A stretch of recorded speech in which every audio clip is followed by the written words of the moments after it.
Hello and welcome to Projector, and on this episode, Taron Egerton as Elton John in the musical biopic Rocketman. At a young age, Reg Dwight, played by Matthew Ilsley, and Kit Connor as a child had enormous musical talent on the piano and as a singer, but was largely ignored by his dysfunctional parents, Bryce Dallas Howard Sheila and Stephen McIntosh as Stanley. When Reg, who renames himself Elton John, played by Taron Egerton, collaborates with songwriter Bernie Taupin, played by Jamie Bell, they make a great team that catapults Elton to success. As Elton attracts the attention of John Reed, played by Richard Madden, who will become his manager and lover, the pressures of fame see Elton spiralling into a life of excess and self-loathing. Rocketman is obviously not a remake of the Disney film of the same name featuring a guy farting in his spacesuit, but is the biopic of Elton John, and Elton has been trying to get this movie made for quite a few years now. It was initially set up at Disney and Focus Features, both of whom passed on the project citing budget concerns,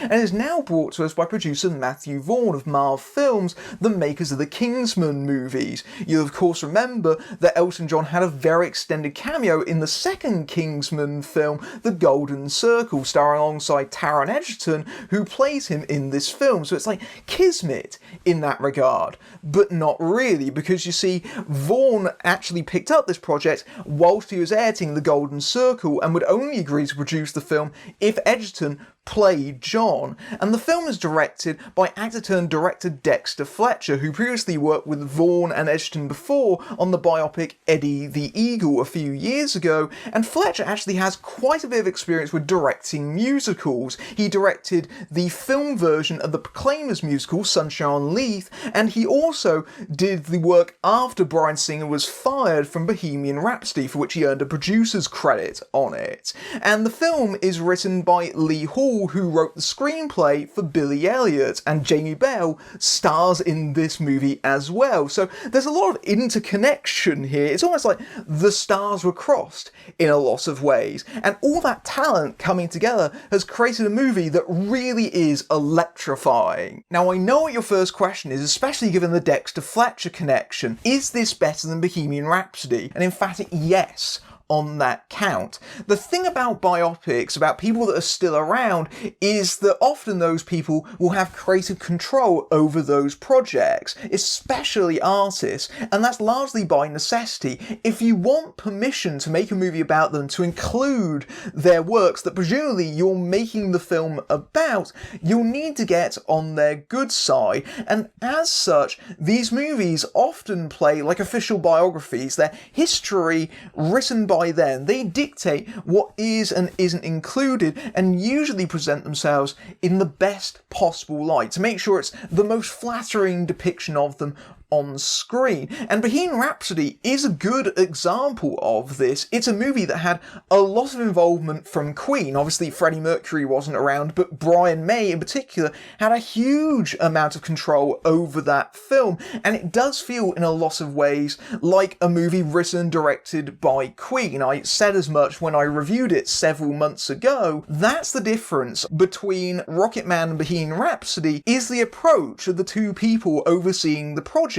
I think that Elton John is actually very frank about the person that he was at the time frame that this movie covers, and the film reflects that. And as such, it's not simply a movie about Elton John, it is Elton John done in the characteristic flamboyant excess that makes up his work. And so you've not only got his stage persona represented on screen, but also who he was behind that at the same time, and it's done by filmmakers that clearly have a deep love and appreciation for his work, and that informs the aesthetic of the movie so much. It's a really bold, borderline experimental movie at points, particularly for a big mainstream release. It takes a lot of gambles and they pay off beautifully. It's an Elton John film in the best possible description, and unlike Bohemian Rhapsody, which downplayed Freddie Mercury's sexuality for a mainstream audience, Rocketman does not make that mistake. It puts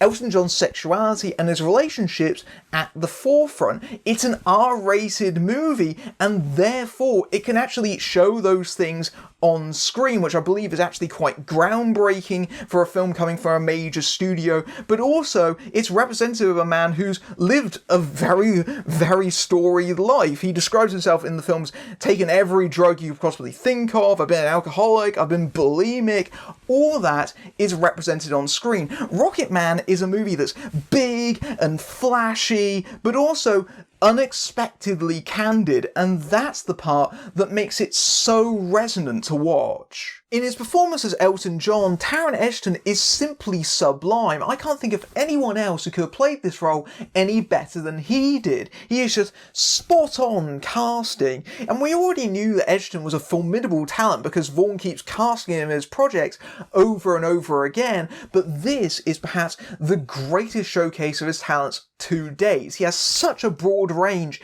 over the course of this film, and he nails it magnificently. Apparently he's playing his own spin on Elton John. Elton encouraged him to do that, but even so, when you watch him on screen, he frankly disappears into the role. You are 100% totally convinced that is Elton John on screen. He captures both sides of his personality. That's key to this movie because a lot of this film is about the battle between those two sides of him, as represented by the film's framing device. The film has a wraparound where Elton John goes to an AA meeting and he's literally attending it dressed up for the stage. He's wearing this bright orange sequined jumpsuit with devil horns on top of it, and very much literally confronting his demons at his most demonic looking, and a lot of the movie is literally about stripping that away. As we cut back to this framing device, he's taking off more elements of the costume, and Egerton's performance is all about that. It's about ripping off those layers. It's about pushing past the artifice,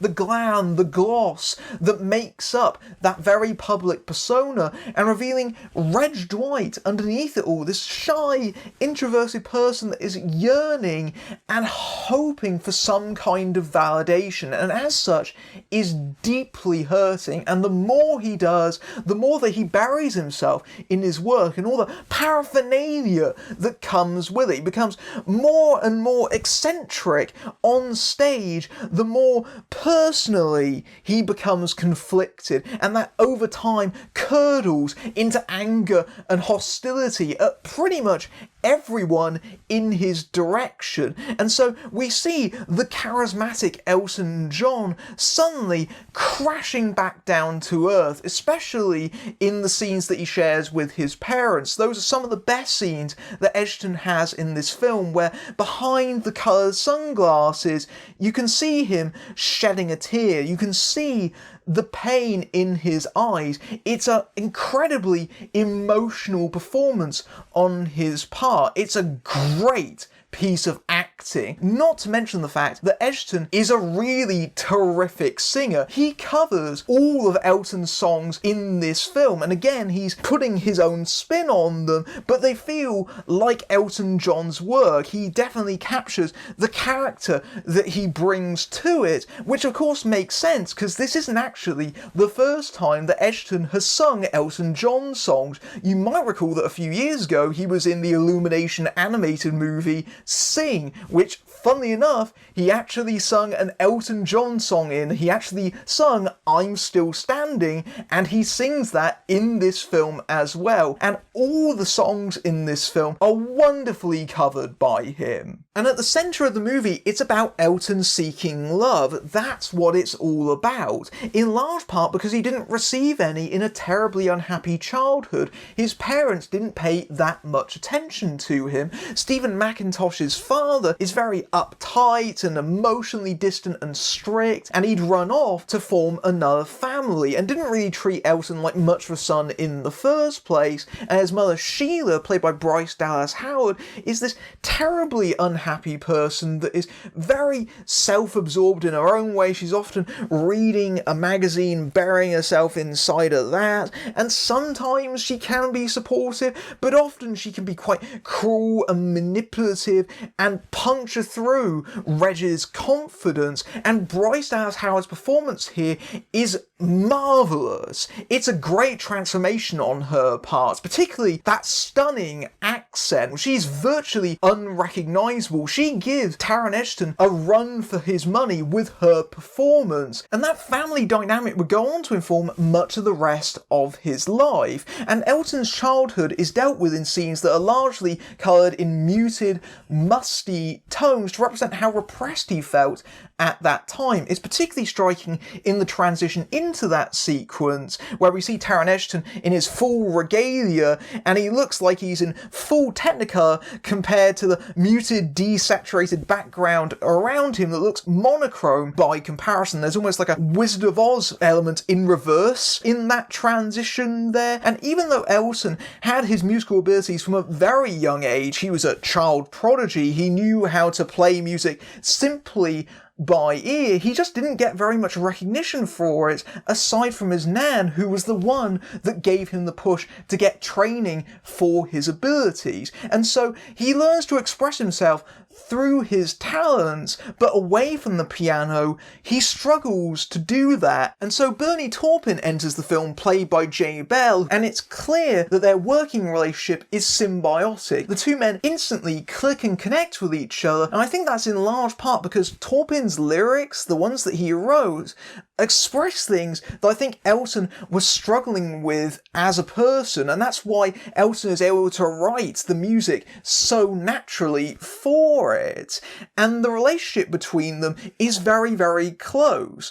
Bernie describes himself as being like a brother to Elton, but I think Elton sees him as more than that. There is definitely a romantic affection from Elton's side that is unrequited because Bernie is straight, unfortunately. There's a scene that makes that very obvious, and their relationship over the course of the film, I think, is informed by that. There are moments where Elton looks at Bernie as he goes off with women, and I think that there is jealousy there. There is jealousy for the fact that there is self-resentment for his sexuality, but also jealousy at the fact that Bernie seems much more happy in his life than he is in many ways. But Bernie is always there as an element of stability. Even as things become turbulent, he's usually by Elton's side. They mention how they never had an argument together. He's always the one that Elton can be honest with, even at the height of his success, at the height of his bad behaviour. And again,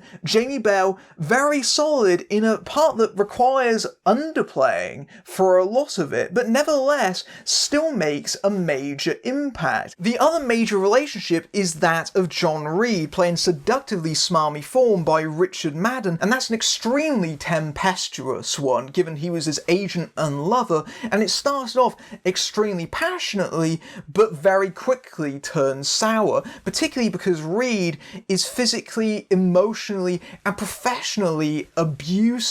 And so even after their romantic relationship falls apart, he's still his manager, he still has control over Elton's work, his contracts, and he's the one that sets the gigs. He's the one that is pushing Elton into the ground, because after he stops seeing him as a lover, he treats him as his cash cow. He doesn't see Elton as a person, he sees Elton as simply something to be commoditised over and over again. He is definitely the film's villain. That is very much an example, again, of Elton struggling to find love. He wants love, and what he gets is a rejection of that just sends him spiralling even further into his own self-hatred. He's looking for love in the wrong places, and that's even more so because the film does actually cover his short-lived marriage, and the film does this actually very beautifully.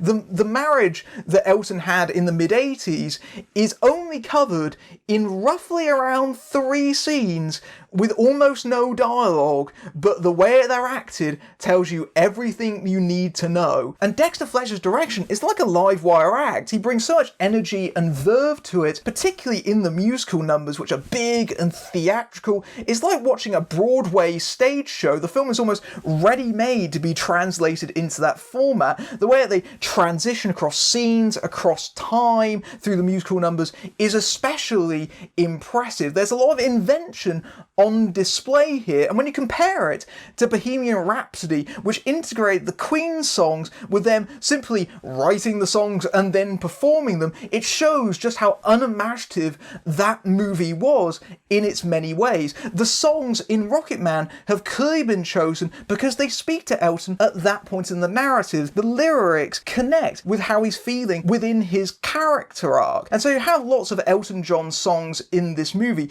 be it Crocodile Rock, Goodbye Yellow Brick Road, of course Rocketman is in there, but they're all a key part of the story. The story is told through the songs. They don't stop the film simply to sing, and the way that each of these sequences are choreographed and displayed on screen is stunning to watch. They are a big part of the film and why it succeeds as much as it does. In some ways it is a traditional biopic, but you haven't seen one in this particular style, as Elton starts to become deeper and deeper into his own persona and his own hatred, and everything starts to just get out of control. So too does the movie embrace this aesthetic further. Scenes start to blend into each other after a certain point. There's a restaurant sequence where he's speaking to his mother Sheila, and he walks into the bathroom, and then suddenly he's talking to Bernie all of a sudden. Again, it takes that thing that I've actually had a problem with in biopics, where you're watching it and because of the time expanse, you're not actually sure where you are. It takes that flaw inherent with a lot of biopics and turns that into a positive, where suddenly the disorientating effect actually becomes by design, and many of the musical sequences have particularly impressive, very dynamic visuals to them, especially the titular number. The way that I would describe the titular number is that it's like a combination in the first half of the pool scene from The Graduate meets the toilet scene from Trainspotting. If you put those two together, that would be the first half of that sequence, in this a character spiraling down their absolute lowest, and yet the visuals are at their most beautiful, and then it transitions into him being essentially just thrust on stage. He just instantly clicks into character, and then as soon as he's done finishing performing the song, he blasts off, literally he blasts off like a rocket into a plane where he's thrown into a conversation. It's seamless stuff, and it's just absolutely show-stopping, and it shows just how well they have integrated the style of Elton John into the movie that is his life. If I did have a problem with this movie, it's that its time frame only goes up to 1990, so we don't see Elton meeting his future husband, which would have adequately reconciled the love that he was clearly searching for. That's only covered in captions at the end of the movie. We of course don't see him singing Candle in the Wind in memoriam of Princess Diana, which is one of the most famous things about him, and the movie does end somewhat abruptly on a very triumphant song, and I'll leave you to guess which one that might be, but nevertheless it does feel like it does cut off after a certain point, but maybe that's just because I was enjoying myself so much. I also think the supporting cast do occasionally get the short shrift because the film is so focused on Elton. They perhaps need a little bit more closure at the end of the movie, but generally speaking, a biopic should generally be focused on the person that it's portraying. And overall, I really loved Rocketman. This is a great example of what a musical biopic should be, something that's as daring and unconventional as the man himself. I think that Taron Egerton simply knocks it out of the park here. This is an Oscar-worthy performance, as is Bryce Dallas Howard. She should be nominated next year, fingers crossed, and Dexter Fletcher's direction really is stunning. It shows how much of a letdown Bohemian Rhapsody was overall, because this is a movie that has such ambition and such confidence behind it. It's a movie that shoots for the stars and doesn't look back. It's hugely hugely satisfying. Rocketman is a terrifically entertaining musical look at the life of Elton John, headed up by a sensational performance by Taron Egerton as the singer, who manages to show the heady exuberance of his stage persona and the anger and hurt behind it. Unlike Bohemian Rhapsody, Rocketman captures the spirit of its subject. It isn't simply about him, and a lot of that is through Dexter Fletcher's direction that has all the energy of a Broadway musical and revels in excess. This is particularly true in the second half, that plays with conventional biopic form as time blurs and scenes collide into each other in a way that's exhilarating, but also gives a sense of Elton's increasingly whirlwind mind. The musical numbers are also staged in ways that are visually slick and creative, highlighting the resonant parts of the lyrics, and there's some exceptionally strong support from Bryce Dallas Howard, Jamie Bell, and Richard Madden, even as the Elton-centric approach means they drop in and out of the narrative intermittently. Rocketman is made with a clear love and appreciation for its subject, and is as much a tour de force as seeing the man himself perform live. If you like this review, then you can blast off over to my Patreon, where you can see my reviews early among other perks, including access to my Discord server. But until next time, I'm Matthew Buck, fading out.